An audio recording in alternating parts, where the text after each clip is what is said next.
The Midnight Philosopher continued. Could you be a descendant of the survivors of Kilgore? But you said that all happened over 100 years ago. Where is my home now? You know, dearie, there haven't been any shipwrecks lately, and you couldn't have swum here. I don't like you. Charlie, she's running away from something. I'll bet she's a criminal. She's a poor, confused girl who needs us. You should apologize to her. Well, I guess being suspicious is my nature. Why don't we look at the chart again? All right. I really want to know who I am and where I'm from. I know this area. So do I. Uncle, do you remember the Kingston-Wexler expedition?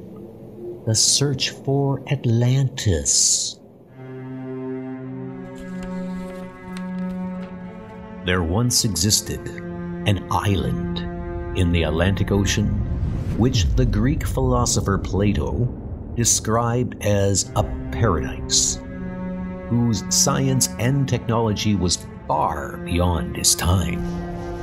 This was the island of Atlantis, a diamond glittering in a vast ocean. But it was a doomed land, a brief passage in the chronicles of time, gone from the books of history, to suffer the fretful remembering of legend, because it left behind no witnesses.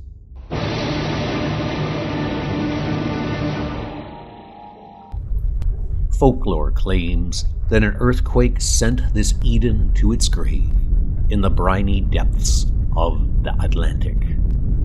And it was this simple act of nature that set the advance of civilization back 1,000 years.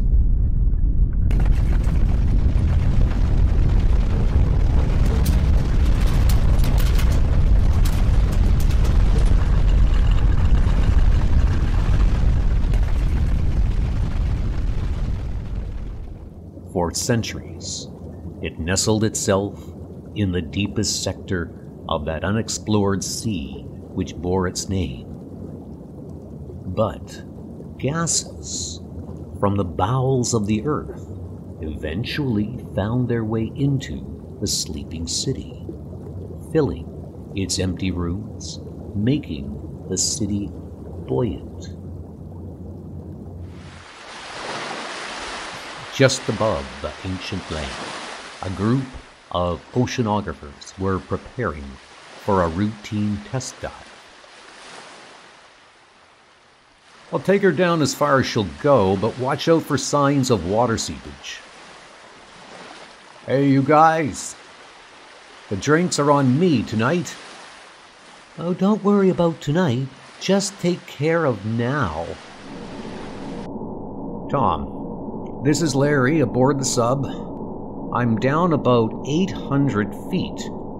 Can you hear me? Over. We hear you, fine. If everything is functioning, well, keep taking her down. Over. Oh, not too far. We're still not sure of the craft. Roger, Tom. Hello, what's that? I see a shape to my left and... Buddy. You ain't gonna believe this.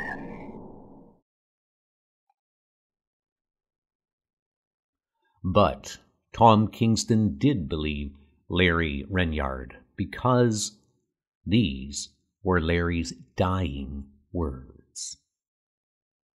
My friend perished beneath those waves because he came too close to one of the greatest discoveries of this century. Larry Renyard saw Atlantis. It will rise from the ocean on May 22nd of this year and then descend to the ocean bottom for all eternity. Gentlemen, we cannot stop this from happening, but we can at least witness it. Well, Mr. Kingston, the expedition you seek is costly, and we have not the funds for it. Perhaps, bah! Vera, they would have the money if they believe me. Tom, I want to believe in you.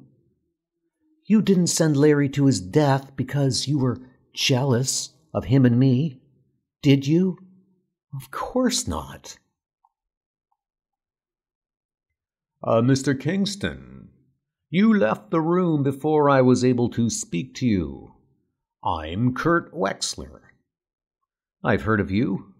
You finance scientific expeditions, but only when it will bring you profit. There is no profit here.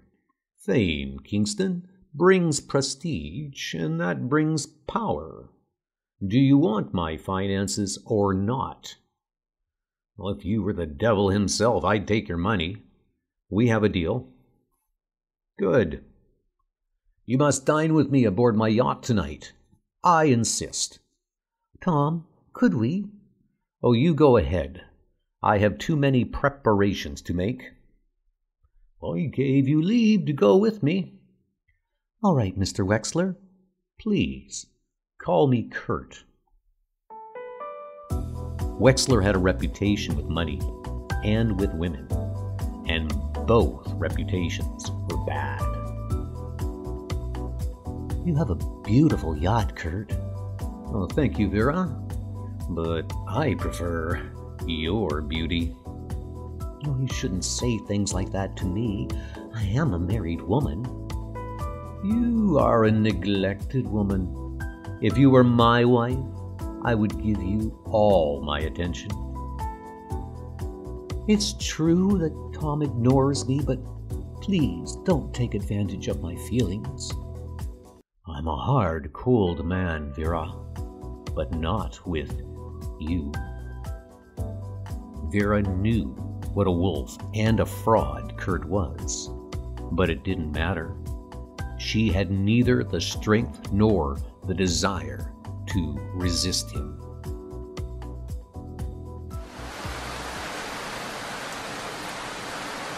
Outside, a bitter rain fell.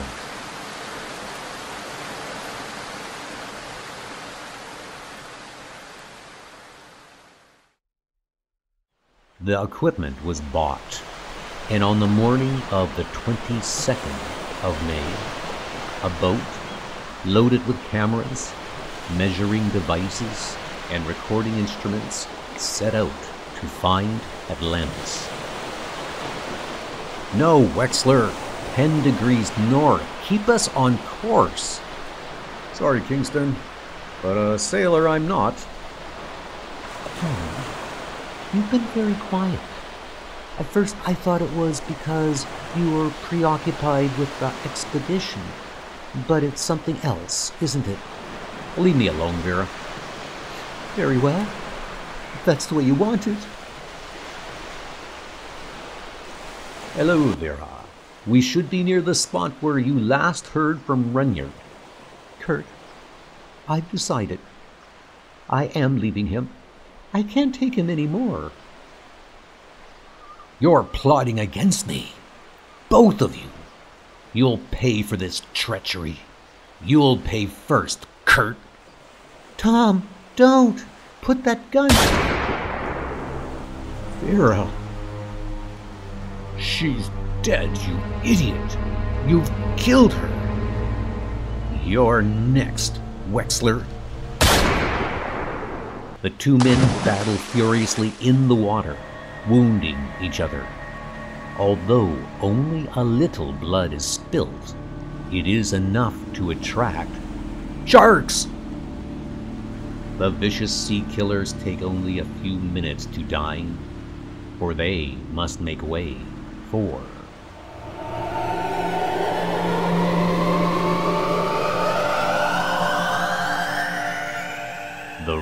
rise of Atlantis. A lost continent leaps into the air, and sunlight it had been deprived of for so many centuries. Soon, the gases trapped within its chambers will escape, and Atlantis will sink back into oblivion, leaving behind no witnesses.